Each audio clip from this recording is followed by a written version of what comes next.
Alors moi, j'ai pas été convaincue de le révéler. On m'a forcé à révéler que j'avais de l'endométriose. En fait, c'était pendant un prime dans l'émission d'Hanouna où en fait il y a une question extrêmement intrusive et impersonnelle. C'était pourquoi t'as pas d'enfant, en gros. Et grâce à mon ami Jean-Luc Lemoyne notamment, j'ai révélé que j'avais de l'endométriose, mais j'avais pas tellement envie de le révéler. Et donc voilà, c'est sorti un peu comme un cri du ventre. Ce que j'ai raconté d'ailleurs dans mon bouquin là-dessus, mais et en fait, après, il se trouve que cette parole-là a aidé beaucoup d'autres femmes. Donc, j'en ai fait un combat que je continue de porter. Mais à la base, c'était pas tellement choisi. Inédit sur France Télévisions. Je m'appelle Enora, j'ai 45 ans et je n'ai pas d'enfant. J'ai fait à peu près une quinzaine d'années de parcours de PMA. C'était un des trucs les plus durs de ma vie, de dire à Brice, je veux plus qu'on essaye d'avoir des enfants. Je trouve qu'un ménage sans enfants, c'est pas valable. C'est le rôle d'une femme d'avoir des enfants. Toi, t'as jamais voulu avoir d'enfant. Ah non. Pourquoi? J'ai presque envie de répondre que j'aimerais ne jamais avoir à répondre à cette question. J'ai envie, je fais, j'ai pas envie, je fais pas. Pourquoi t'as pas d'enfant? Mardi prochain à 21h05 sur France.tv et sur France 5. Donc j'ai fait ce documentaire, j'ai réalisé ce documentaire pour m'aider moi dans mon parcours personnel, pour me réparer un peu sur cette question qui est toujours un peu douloureuse, et aussi pour aider celles qui, comme moi, ne peuvent pas avoir d'enfants ou celles qui ne veulent pas avoir d'enfants.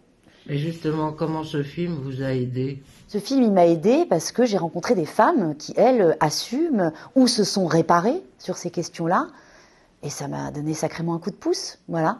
Donc au final, grâce à elles, grâce à leur parcours, ben ça y est, j'ai fait le deuil. Je serai pas maman et c'est ok. Béatrice, toi, t'as jamais voulu avoir d'enfant. Ah non. Pourquoi?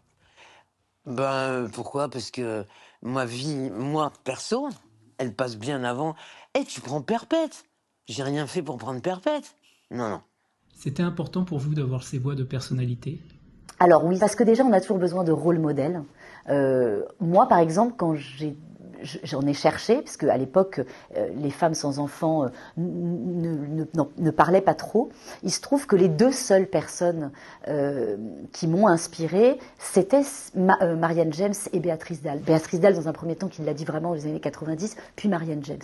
Donc forcément, je voulais voilà, leur rendre grâce et les mettre dans le documentaire. Pour moi, c'était une évidence, puisqu'elles m'ont inspirée. Donc je voulais vraiment que la jeune génération découvre qu'en fait, c'était les pionnières sur cette question, et puis et parce qu'elles m'ont aidée en leur temps, quoi, vraiment.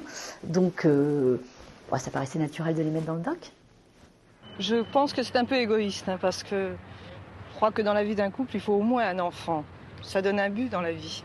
Elle gâche une grosse partie de son existence et la chose la plus importante de sa tâche dans sa vie.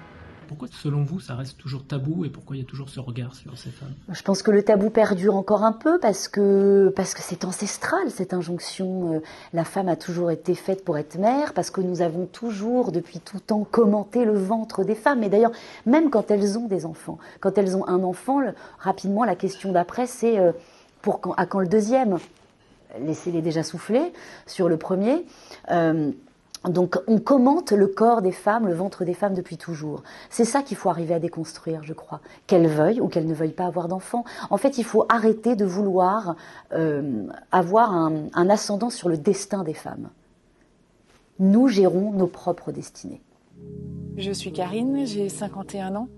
On m'a diagnostiqué une endométriose très tôt. Et donc j'ai fait à peu près une quinzaine d'années de parcours de PMA. Ça fait donc maintenant 7 ans que définitivement j'ai compris qu'il n'y aurait plus la possibilité de devenir maman.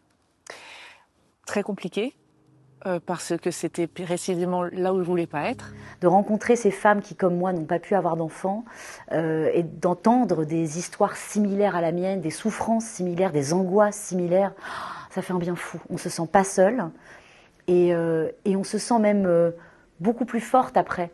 Parce qu'elle donne des conseils. Moi, je n'en étais pas au même stade qu'elle. Certaines avaient fait plus de chemin que moi dans le chemin de la réparation. Donc, ça fait un bien fou, ça, vraiment. Et ça m'a bouleversée d'entendre certains témoignages. Ça m'a beaucoup remué, mais ça m'a fait beaucoup avancer. Et pour conclure, comment allez-vous? Merci. Aujourd'hui, je vais bien. Aujourd'hui, j'ai l'impression d'avoir fait le deuil de la parentalité. Je sais que c'est un chemin qui est long et je m'autorise aussi le droit d'avoir encore des doutes, d'avoir encore quelques chagrins parfois. La vie n'est pas monolithique, mais aujourd'hui je vais bien. Merci.